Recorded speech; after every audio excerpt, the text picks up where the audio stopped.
Assalamualaikum warahmatullahi wabarakatuh. Saya Dia Arum, mahasiswa HI angkatan 2017.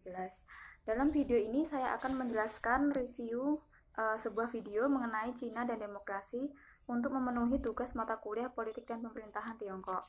Nah, dalam video ini dijelaskan adanya peristiwa Tiananmen, yaitu peristiwa yang menjadi salah satu penentu utama dalam sejarah panjang politik Cina.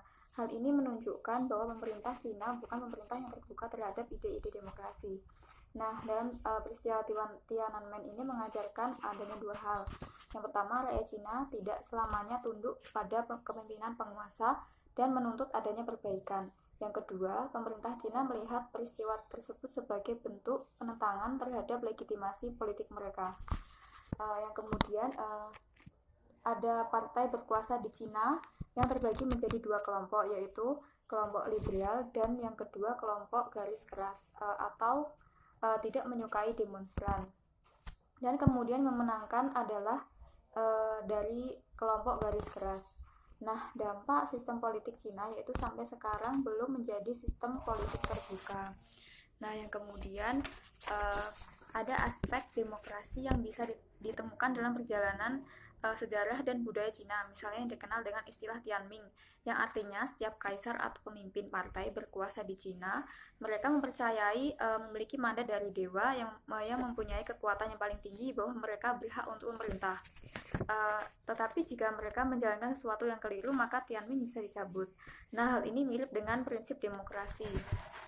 Nah, pada masa pemerintahan Mao Zedong, ada sebuah kampanye yang berbunyi, biarkan 100 bunga berkembang dan biarkan 100 aliran saling bersaing.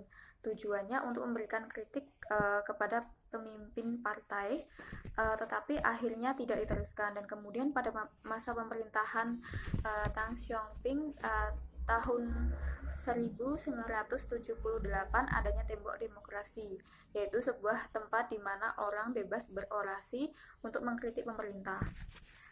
Dan ini juga dirasa menyudutkan pemerintah, kemudian dihentikan.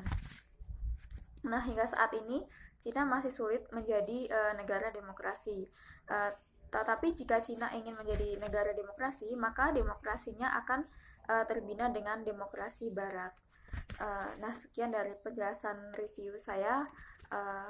Kurang lebihnya saya minta maaf. Wassalamualaikum warahmatullahi wabarakatuh.